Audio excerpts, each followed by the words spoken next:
समाज के लोगों को हमने पार्लियामेंट और विधानसभा में भेजा है। यहाँ मुस्लिम समाज के लोगों को भी ब्राह्मणों ने वोट दिया है। यहाँ क्षत्रिय समाज के लोगों को भी सांसद बनाने का काम हमारे ब्राह्मण समाज ने किया है। तकलीफ इसी बात की है कि आज 5वें दिन के बाद कोई शोक पत्र जारी कर रहा है, कोई शोक पत्र जारी कर रहा है। किसी के दांत में दर्द है तो किसी के आंख में दर्द है। क्या बात है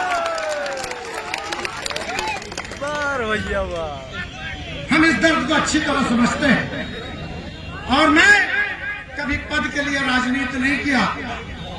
अभी कुछ दिनों पहले जब मैं प्रथम राष्ट्र की सभा में आया था, राष्ट्र प्रथम के हमारे डॉक्टर साहब थे, चंद लोग थे, तो मैंने कहा हुसैन जी, महिमा जी, आप लोग परेशान न होइए, कोई चिराग जलाते रहिए, किसी न किसी दिन तूफान आएगा। क्या बात है। आज आग लग चुकी है। 1 करोड़ की मदद तो सरकार को देना ही चाहिए, लेकिन अगर आप लोग सोच ले तो हम तो विप्र समाज के लोग हैं। जिस दिन कटोरा उठा लेंगे, आंचल फैला देंगे, 10 करोड़ रुपया इकट्ठा हो जाएगा। मैं अपने पास से राजेश पांडे ट्रस्ट की तरफ से उस परिवार को 5 लाख रुपए देने का पैसा तो शासन में हमारा है, हमारा योगदान है इस शासन में, हमको मिलना चाहिए, लेकिन हम सिर्फ पैसे के मोहताज नहीं हैं। अभी हमारे संतोष भैया ने कहा कि उनके परिवार को सुरक्षा मिलनी चाहिए। ये कोई कहने की बात है? तमाम फर्जी दलाल नेता हम देखते हैं सुरक्षा लिए सुल्तानपुर। उनकी क्या दुश्मनी है मुझे नहीं मालूम, उनको किससे खतरा है ये भी मुझे नहीं मालूम, लेकिन सरकार ने पिछले 25 साल से हम लोग सुरक्षा नहीं दी। हम अपना सुरक्षा करना जानते हैं।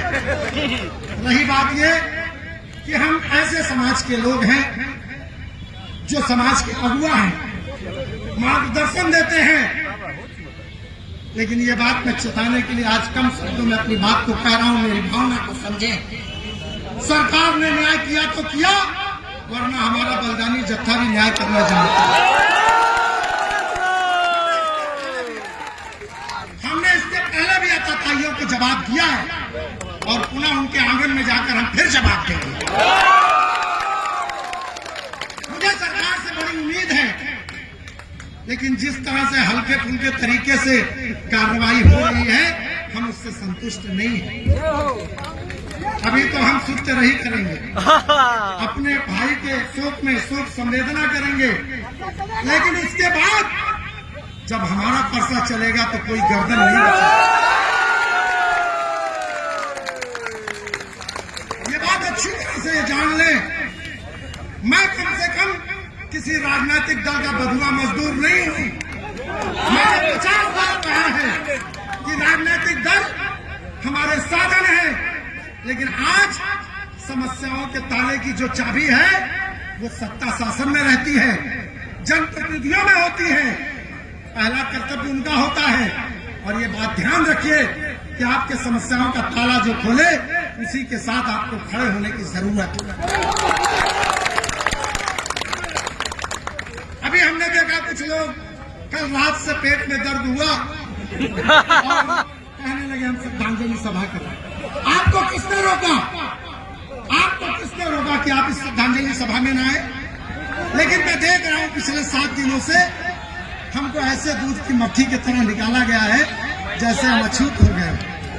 मुझे याद आता है अभी राज्यसभा में झा साहब ने भाषण दिया, ठाकुर का कुआं। माइक लगाओ यार, तो मैंने कविता बनाई है, लेकिन अभी बोलूंगा नहीं। इस ब्राह्मण समाज ने जिन जिन लोगों को आगे बढ़ाया है, चाहे जिस संगठन में हो, उन सब लोगों ने हमारी पीठ में चाकू घोंपने का काम किया। इन ब्राह्मणों ने जिनको कंधा दिया, चढ़कर जमाना देख लो, और वो हम ही से ये कहे कि ये मेरी ऊंचाई है, ये बर्दाश्त नहीं, ये बर्दाश्त नहीं होगा, और इसकी लड़ाई लड़ी जाएगी। कोई ये न समझे कि आग ठंडी हो जाएगी। हम अपने सीने में आग रखे हैं और पुनः एक बार कह रहा हूं, न्याय हुआ तो हुआ, नहीं तो आप बाप का बदला लिए हो तो हम भी भाई का बदला लेंगे। मैं अपनी वाणी को विराम दूंगा, अपने श्रद्धा सुमन अर्पित करूंगा और चाहूंगा कि प्रथम राष्ट्र के लोग मुझसे संपर्क करके उनके अकाउंट में राजेश पांडे ट्रस्ट की तरफ से 5 लाख रुपया दें। पुनः उस आत्मा की शांति के लिए मैं भगवान से प्रार्थना करता हूं।